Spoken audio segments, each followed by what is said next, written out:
가슴에 손을 올리시고 따라합니다. 하나님은 나를 사랑하십니다. 나는 그 사랑 안에 있습니다. 하나님은 나에게 말씀하실 것입니다. 그 말씀에 능력이 있습니다. 복음은 능력입니다. 복음은 나를 변화시킵니다. 복음은 나를 성숙하게 합니다. 나의 마음을 하나님께 열겠습니다. 손 내리시고요. 한 번 더 따라할까요? 소망으로 즐거워하라. 한국에 와 있는 한 선교사님이 한국 성도들의 표정이 너무 굳어 있는 것을 보고 한 목사님에게 이렇게 물었습니다. 목사님, 왜 한국 성도들의 표정이 저렇게 굳어 있습니까? 하고 물었습니다. 요즘 조금 덜하지만은 이전에는 교회 오면은 다들 이렇게 근엄하게 앉아 계셨습니다. 근엄한 것이 경건하다, 그런 생각을 좀 가지셨지요. 그래서 목사님이 별다르게 대답할 말이 궁색해서 이렇게 이야기합니다. 선교사님, 우리 한국교회 성도들은 십자가를 너무 묵상해서 그렇습니다. 그러니까 이 선교사님 하시는 말씀이, 그럼 한국교회 성도들은 예수님께서 부활하셨다는 것을 아직 모르고 있는가 보죠. 오늘 부활주일입니다. 기뻐하시기를 바랍니다. 여러분, 오늘뿐만 아니라 성도의 삶은 기쁨의 삶이어야 합니다. 데살로니가전서 5장 16절 위에 보니까 뭐라고 이야기합니까? 항상 기뻐해라, 쉬지 말고 기도하고 범사에 감사하라. 이것은 그리스도 안에서 너희를 향하신 뭐라고요? 하나님의 뜻이라는 것입니다. 여러분, 성도의 삶이 아무 생각 없이, 고민도 없이 정신 나간 사람처럼 늘 비실비실 웃고 다니는 그런 삶이 아닙니다. 때로는 삶의 문제 앞에서 심각하게 고민도 하고 생각하고 성찰도 하고 하지만은, 그러나 우리의 삶의 모든 문제 앞에서 기뻐하는 것이 성도의 삶이라는 거죠. 지난 주일날 믿음으로 의롭게 된 자가 누릴 축복에 대해서 첫 번째로 하나님과 화평하게 되어졌다. 그래서 그런 화평을 누리며 사는 것이 성도의 삶이다, 그렇게 말씀을 드렸습니다. 오늘은 그 두 번째로 믿음으로 의롭게 함을 받은 성도가 어떤 축복을 누리며 살아야 되는가에 대한 두 번째 말씀으로 하나님의 영광을 바라고 즐거워하는 것이다 라고 말씀합니다. 이 즐거워한다는 말이 기뻐한다라는 말입니다. 여러분, 성도는 기쁘고 즐겁게 살아야 되는 줄 믿습니다. 어쩌면 그러면은 문제 많은 이 세상에서 우리가 기쁘게 즐겁게 살 수 있느냐라는 거죠. 몇 가지로 한번 생각해 보겠습니다. 첫째는 따라할까요? 환난의 의미를 알아야 한다. 여러분, 인생을 살면서 기쁘고 즐겁게 살고 싶지 않은 사람이 누가 있겠습니까? 근데 그게 안 되잖아요. 왜요? 우리 많은 문제들을 가지고 살기 때문입니다. 기쁨을 앗아가는, 기뻐할 수 없는 일들이 우리 인생에 끊임없이 일어나고 있기 때문이죠. 사업에 문제가 있고, 때로는 직장을 잃기도 하고, 건강을 잃거나, 그렇지 않으면 자식들에게 무슨 문제가 생기고, 때로는 관계가 깨어지고, 이런 일들이 끊임없이 일어남을 통해서 우리의 즐거움을 앗아갑니다. 그리고 환난이 있죠. 믿음 때문에 당하는 시련과 고난이 있습니다. 이 환난이라는 말은 짜내다, 분쇄하다라고 하는 뜻을 가지고 있는 거예요. 포도주에 즙을 짜내기 위해서 틀에 넣고 침 눌려서 어기는 것을 이야기를 합니다. 감당할 수 없는 외적 시련을 이야기하는 거죠. 이런 환난이 믿음의 삶에 있다는 거죠. 상담학자들에 의하면은 믿는 자들이 환난을 당할 때에 사실 더 힘들어합니다 라고 해요. 믿음으로 이겨나가는데 왜 그러느냐라는 거죠. 더 힘든 이유가, 평탄한 삶은 하나님의 사랑이고, 반대로 평탄하지 않는 삶은 하나님의 사랑하지 않음이라고 우리가 오해하기 때문이라는 거죠. 그래서 환난 앞에서 왜 내게 이런 일이 생기나, 내가 믿음으로 살았고 내가 기도하는 사람인데 왜 내 인생에 이런 시련을 허락하느냐, 하나님 나를 사랑하지 않는 것 아니냐라는 생각을 갖기 때문에 환난 앞에서 더 쉽게 무너진다는 거죠. 환난 그 자체도 힘들지만은 그 위에 하나님의 버림받음이라고 하는 신앙의 무게가 더 이중적으로 얹어지기 때문에 그렇게 넘어지고 쓰러진다는 거죠. 여러분, 그런데 정말로 평탄한 삶은 하나님의 사랑의 증거이고, 평탄하지 않는 삶은 하나님의 사랑하지 않음의 증거입니까? 결코 그렇지 않습니다. 여러분, 저주받은 평탄한 삶이 있고요, 하나님의 사랑과 은혜가 충만한 평탄하지 않은 삶도 있어요. 그러므로 중요한 것은 이런 환난 앞에 우리가 어떤 태도를 갖느냐라고 하는 것이 중요하죠. 오늘 3절에 보면 이렇게 이야기합니다. 다만 이뿐 아니라 우리가 환난 중에도 즐거워하나니. 환난 중에도 즐거워할 수 있다는 겁니다. 아니, 환난 중에도 즐거워한다는 겁니다. 어떻게 그게 가능합니까? 계속해서 이렇게 말씀합니다. 이는 환난은 인내를, 인내는 연단을, 연단은 소망을 이루는 줄 알미로다. 환난 중에도 우리가 즐거워해야 하는, 즐거워할 수 있는 이유를 말하는데, 환난은 인내를, 인내는 연단은, 연단은 소망을 이루는 줄 알기 때문이다. 환난의 이유를 알기 때문에 환난 속에서 즐거워할 수 있다는 거죠. 여러분, 인내라고 하는 것은 참고 견디는 것을 이야기하죠. 그러나 단순히 수동적으로, 피동적으로 견딘다라고 하는 뜻이 아니라 좀 더 긍정적으로, 능동적으로 그 시험과 시련을 이기는 것을 이야기합니다. 맞설 힘이 없어서 그냥 그 시련이 자기를 뜯고 지나가도록 그렇게 견디는 것이 아니라 그 말이에요. 그냥 참고 견디면은 속이 문드러지잖아요. 그렇게 견디는 것이 아니라 적극적으로 그 시련과 대항해서 견디어내는, 이기는 정신을 인내라고 하는 거예요. 성도는 환난 중에서 인내합니다. 이렇게 인내하면은 그 인내는 연단을 만들어냅니다. 여러분, 연단이라고 하는 말은 쇠를 불에 달구어서 단단해지도록 망치질을 하는 것, 그걸 연단이라 그러죠. 또 다른 말로 재련이라고 이야기를 하죠. 광석을 용광로에 넣어서 거기에 함유된 금속을 뽑아내는 것을 재련이라 이야기를 하죠. 여러분, 금을 커낼 때에 100% 순금을 캐내는 것 아니지 않습니까?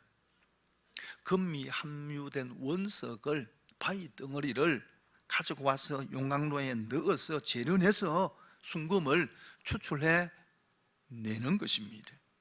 그런데 오늘 말씀이, 본문에서 말씀하고 있는 이 연단이라고 번역된 말은 순금을 추출하기 위한 재련의 과정을 이야기하는 것이 아니고요, 재련의 결과를 이야기를 하는 거예요. 다시 말하면 그런 어떤 환난을 연단의 과정으로 삼아 만들어진 상태, 그래서요, 어떤 의미가 있느냐면 성품, 인격이라는 뜻을 가지고 있는 말이에요. 그래서 표준 세번역에는 품격이라고 번역했고, 어떤 성경에는 인정받은 인격, 그렇게 번역을 했습니다. 다시 말하면 환난 가운데서 우리가 인내하게 되어지면은 하나님께서 인정하시는 인격을 가진 사람, 하나님께서 인정하시는 믿음의 사람으로 빚어진다는 겁니다. 여러분, 성숙한 인격은 결코 평탄한 삶에서 만들어지지 않습니다. 깊이 있는 신앙은 편안한 삶에서 만들어지는 것이 아닙니다. 환난의 과정을 통하여서 참고 인내할 때 그 성품이 연단이 되어집니다. 재련이 되어집니다. 잘못된 불순물들이 제거되어집니다. 그렇게 해서 성숙한 신앙의 사람이 되는 거죠. 연단과 재련의 과정이 없으면은 순금이 나오지 않습니다. 욥기 23장 10절에 보면, 그러나 내가 가는 길을 그가 아시나니 그가 나를 단련하신 후에 내가 순금같이 되어 나오리라 라고 욥이 고백을 합니다. 욥은 어느 날 갑자기 감당할 수 없는 어려운 환난을 만납니다. 모든 재산을 하루아침에 잃어버립니다. 10자녀가 생명을 잃습니다. 건강도 잃습니다. 그럼에도 불구하고 그런 환난이 자신을 재련하고 연단해서 순금 같은 믿음, 순금 같은 인격을 가진 자로 하나님이 만들어 가실 것을 욥은 확신한 거예요. 그래서 욥기 마지막 부분에 가면은 욥기 42장 5절과 6절에 보면 이렇게 말씀을 합니다. 주님이 어떤 분이시라는 것을 지금까지는 제가 귀로만 들었습니다. 그러나 이제는 제가 제 눈으로 주님을 뵙습니다. 그러므로 저는 제 주장을 거두어드리고 티끌과 제 더미 위에 앉아서 회개합니다. 욥은 시련과 고난의 과정을 통해서 하나님을 알아갔습니다. 그래서 이전에는 하나님을 귀로 듣는 수준이었는데 그런 고난의 과정을 통해서 이제는 하나님을 눈으로 보는 것처럼 하나님을 깊이 알게 되었습니다. 그렇게 하나님을 알고 되니까 욥 자신이 얼마나 부족한 사람이라는 것을 깨닫게 되어집니다. 욥이 고난을 당할 때 친구들이 소식을 듣고 찾아와서 위로한답시고 욥의 고난을 해석합니다. 뭐라고 해석합니까? 네 고난은 네 죄의 결과다. 네 죄 때문에 네가 그런 어려움을 당한다라고 해석을 하죠. 욥이 뭐라고 항변합니까? 나는 그런 삶을 살지 않았다는 겁니다. 나는 하나님의 말씀대로 살았고 의롭게 살았고 나는 이런 고난을 당할 만큼 악한 짓을 행한 적이 없다는 거예요. 그렇게 자신을 항변했던 욥이었는데, 그런데 그가 고난의 과정을 통해서 하나님을 깊이 알고 나니까 자신이 얼마나 부족한 사람인지, 자신이 얼마나 흉악한 죄인인 것을 알게 되고 티끌과 잿더미 위에서 회개했다는 겁니다. 이게 성숙한 믿음입니다. 환난은 우리를 연단하여 하나님이 기뻐하시는 사람으로, 하나님이 인정하는 인격을 가진 사람으로 만들어가는 겁니다. 여러분이 지금 어떤 어려움을 당하고 있습니까? 여러분 어떤 고난 속에 있습니까? 여러분 그 시련과 환난이 여러분을 하나님이 기뻐하시는 사람으로 빚어 가시는 줄 믿습니다. 그래서 야고보는 여러 가지 시련과 환난을 만날 것이지만은 그것들이 우리를 온전하게 하고 구비하게 하고 부족함이 없는 사람으로 만들어 갈 것이다. 그러니 온전히 기쁘게 여기라. 여러분 고난이 결코 기쁨의 조건은 되는 건 아니지요. 나는 그래서 막 고난이 오면 좋아가지고 와 할렐루야 그런다 정신 나간 사람이에요. 그럴 수는 없어요. 그러나 그 고난의 결과를 보고 기쁘게 여기는 거예요. 그리고 기쁘게 감당하는 거예요. 그러면 고난 속에 환난 속에 즐거워할 수 있다는 거죠. 그리고 두 번째는 따를까요? 소망을 바라봐야 한다. 2절 말씀 함께 읽겠습니다. 시작. 또한 그로 말미암아 우리가 믿음으로써 있는 이 은혜에 들어감을 얻었으며 하나님의 영광을 바라고 즐거워하느니라.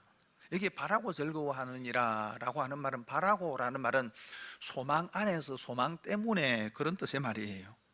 성도가 즐거워하고 기뻐하는 이유가 소망 때문이라는 거예요. 그런데 이 소망의 열매는 이 땅에서 모두 나타나는 것이 아닙니다.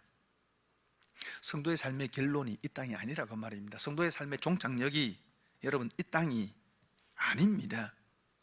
만약에 이 땅의 것으로 우리의 삶의 결론을 내리게 된다 그러면은 성도만큼 불쌍한 사람이 없습니다.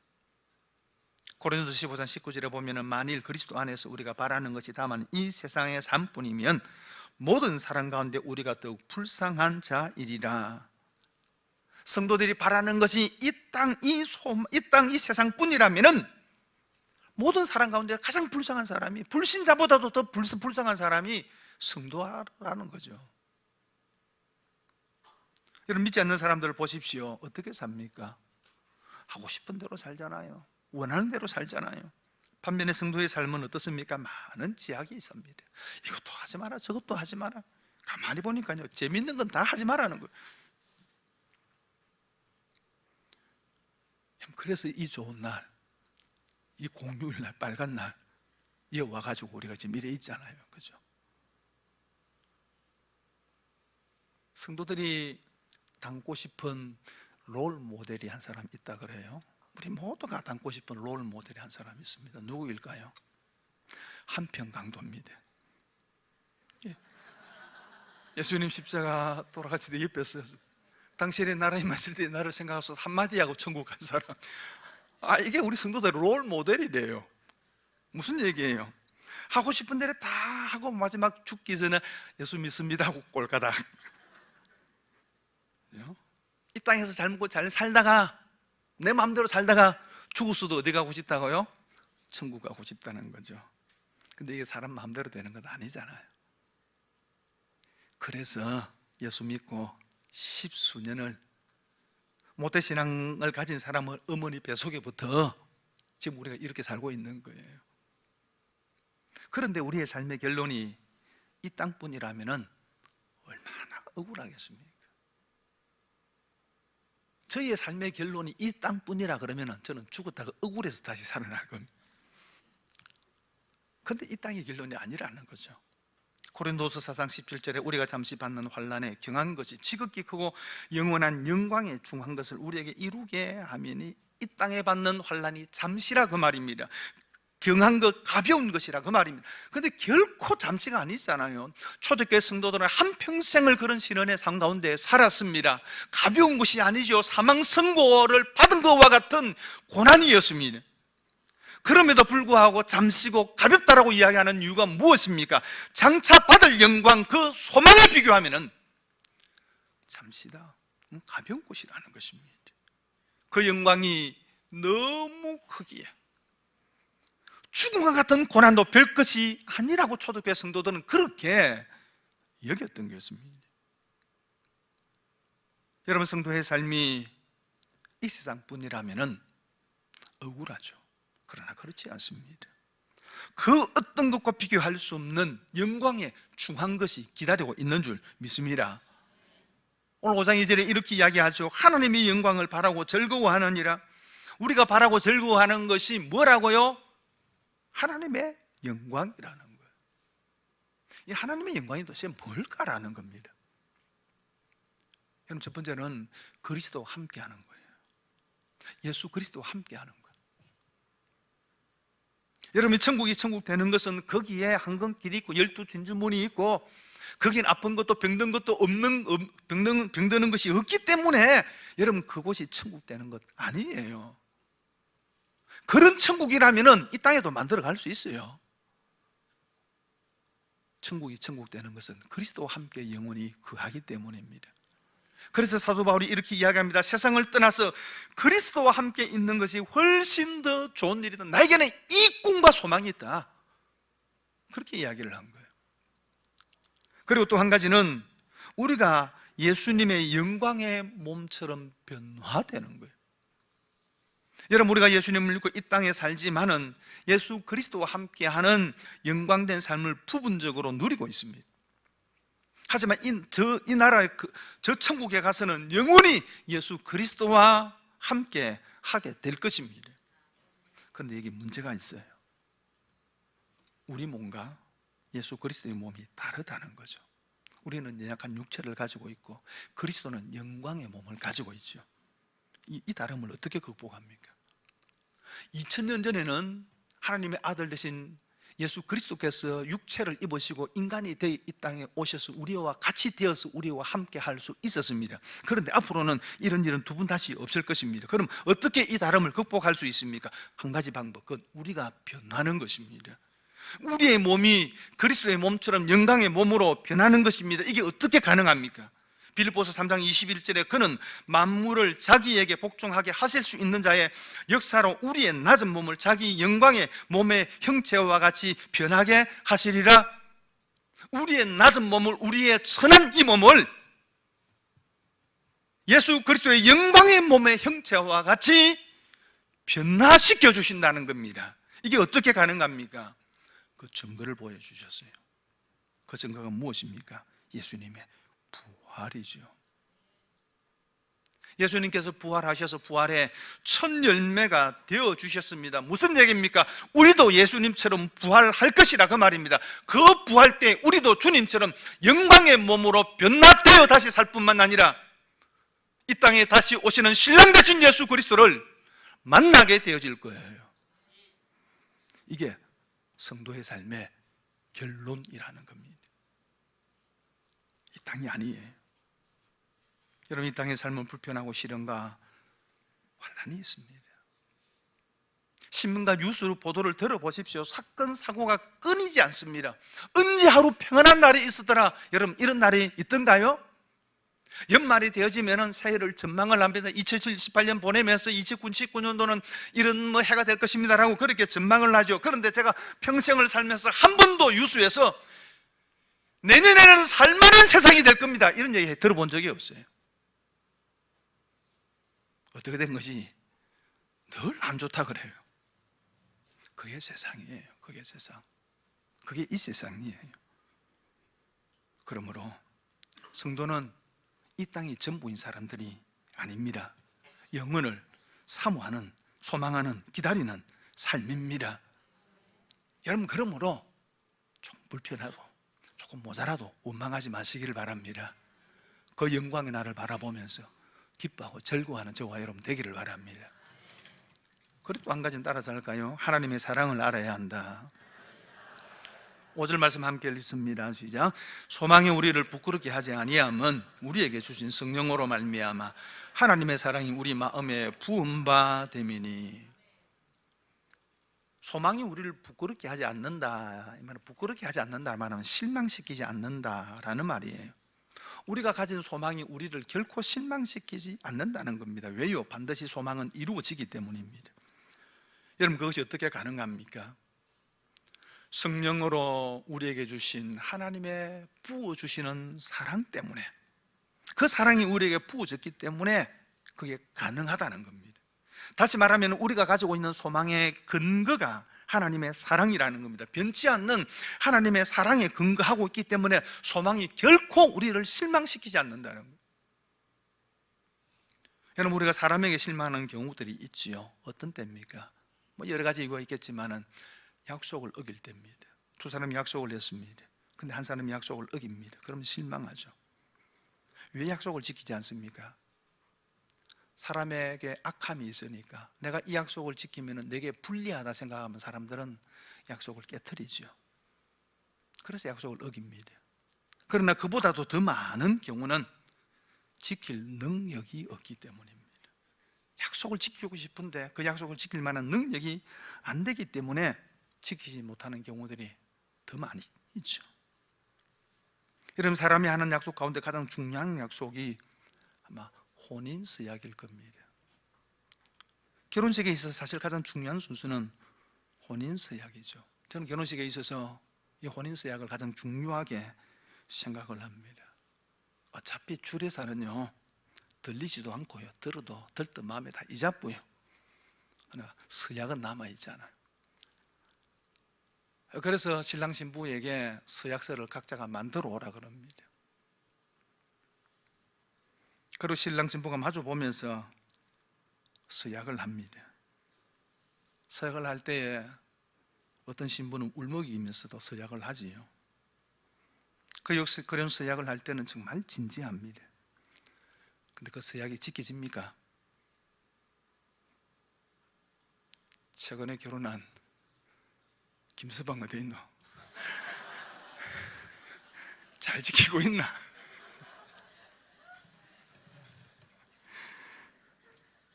여러분, 검은 머리 흰머리 되도록 사랑하겠습니다라고 약속하지만은 새치도 생기기 전에 변해요. 그렇잖아요. 왜 그래요? 그 서약이 진실되지 않았기 때문입니까? 거짓말한 거예요? 아니잖아요. 그렇게 하리라 진실되게 서약했습니다. 그런데 문제는 그 약속을 지킬 만한 힘이 없는 거예요. 사람이 그런 능력이 없는 거예요. 여러분, 그래서 사람에게 근거한 약속은 믿을 수 없습니다. 사람 너무 믿지 마십시오. 그 사람의 악함도 문제가 되기도 하겠지만은 더 큰 문제는 지키고 싶어도 지킬 힘이 없는 거예요. 하지만 하나님의 사랑은 다릅니다. 그 사랑은 변치 않는 사랑입니다. 우리가 가지고 있는 이 소망의 근거는 하나님의 사랑에 근거하고 있습니다. 그 사랑이 우리에게 부어졌습니다. 단지 과거에만 부어진 것이 아니라 그 사랑이 지금도 계속되고 있다는 것입니다. 그 사랑 때문에 소망이 우리를 실망시키지 않는다는 겁니다. 하나님의 사랑이 그 소망을 붙들고 있고 하나님의 사랑이 그 소망을 이루도록 우리를 붙들고 인도하고 있는 거예요. 여러분, 그 사랑은 어떤 사랑입니까? 6절 말씀입니다. 같이 읽겠습니다. 시작. 우리가 아직 연약할 때에 기약대로 그리스도께서 경건하지 않는 자를 위하여 죽으셨도다. 8절에는 우리가 아직 죄인 되었을 때에 그리스도께서 우리를 위하여 죽으심으로 하나님께서 우리에게 대한 자기의 사랑을 확정하셨느니라. 10절에 보면은 곧 우리가 원수 되었을 때에 그의 아들의 죽으심으로 말미암아 하나님과 화목하게 되었은즉 화목하게 된 자로서 더욱 그의 살아나심으로 말미암아 구원을 받을 것이니라. 여러분, 이 세 절에서 비슷한 말이 계속적으로 반복되고 있죠. 어떤 말입니까? 연약할 때에, 죄인 되었을 때에, 원수 되었을 때에. 무슨 말이에요? 하나님의 사랑을 받을 자격이 없을 그때, 자격이 없음에도 불구하고 사랑하신 하나님의 사랑이라는 거죠. 그러므로 그 하나님의 사랑은 나에 의해서 영향받지 않습니다. 사람의 사랑은 상대에게 영향을 받습니다. 그래서 그 인간이 마음이 안 들면은요, 하는 꼴이 미우면은요, 밥상도 사려주기 싫잖아요, 그죠? 그래서 밥에 막 모래 뿌리고 싶고. 근데 하나님의 사랑은 그렇지 않다는 겁니다. 나에 의해서, 우리에 의해서 영향받지 않는다는 거예요. 왜요? 하나님과 원수 되었을 때, 죄인 되었을 그때도 나를 위해서 아들을 주시기까지 사랑하신 그 하나님의 사랑인데, 내가 지금 조금 모자라고 부족하다고 해서 하나님께서 그 사랑을 거두시겠느냐라는 거죠. 그렇지 않다라. 로마서 4장 25절에 보면은 예수는 우리가 범죄한 것 때문에 내줌이 되고 또한 우리를 어렵다 하시기 위하여 살아나셨느니라, 그렇게 말씀을 합니다. 예수님께서 십자가에 죽으신 것이 우리의 죄 때문이고, 예수님께서 부활하신 것은 우리에게 의의 옷, 깨끗한 옷을 입혀주시기 위해서다라고 그렇게 이야기를 합니다. 이 말을 다르게 설명을 드리면은, 예수님께서 우리의 죄의 옷을 벗겨 내시고, 그리고 주님이 입으셨던 의의 옷을 우리에게 대신 입혀주시고, 주님께서 우리의 더러워진 그 옷을 대신 입으시고 십자가에 죽으시고 부활하셨다는 겁니다. 루터는 그래서 이 부분을 두고서 거룩한 교환이라고 불렀습니다. 우리의 더러운 옷을 벗겨 그 더러운 옷을 친히 입으시고 십자가에 죽으시고 부활을 통해서 주님이 입으셨던 의의 옷을 우리에게 입혀 주셨다는 것입니다. 그 거룩한 교환으로 인하여 지금 우리가 여기 있는 것입니다. 우리의 소망은 부족한 우리에게 근거가 있는 것이 아닙니다. 변치 않는 하나님의 사랑에 근거하고 있습니다. 그러니 소망이 우리를 실망시키지 않을 것입니다. 반드시 영광의 몸으로 변화되어 다시 오실 그 주님을 맞이하게 되어질 것입니다. 그러니 이 땅에 조금 부족하고 불편하고 시련이 있더라도 능히 이겨가는 저와 여러분 되기를 바랍니다. 어떤 문제 앞에서도 즐거워하고 기뻐하십시오. 여기 즐거워한다라는 말은 기뻐한다라고 하는 뜻도 있지만 또 한 가지 다른 뜻이 있는데 자랑한다는 뜻이 있어요. 여러분, 우리가 무언가를 기뻐하면은 그게 우리에게 자랑이 되기 때문이죠. 자식을 그렇게 기뻐한다는 그 말은 무슨 말입니까? 그 자식이 내게 자랑이라는 거죠. 정말로 예수 때문에 우리가 기뻐한다면 그 예수가 우리의 자랑인 줄 믿습니다. 하나님의 사랑이 우리에게 기쁨이 된다 그러면 그 하나님의 사랑이 우리의 자랑이 되는 줄 믿습니다. 우리가 입으로 얘기하지 않는다 하더라도 성도가 정말로 기쁨의 삶을 살게 되어지면은 그 기쁨의 이유가 자랑이 되고 우리 주위 사람들이 내가 무엇을 기뻐하고 내가 무엇을 자랑하는지를 보게 된다는 거죠. 기쁨의 삶을 통해서 무엇을 자랑하는지를 보여주는 저와 여러분 되기를 바랍니다.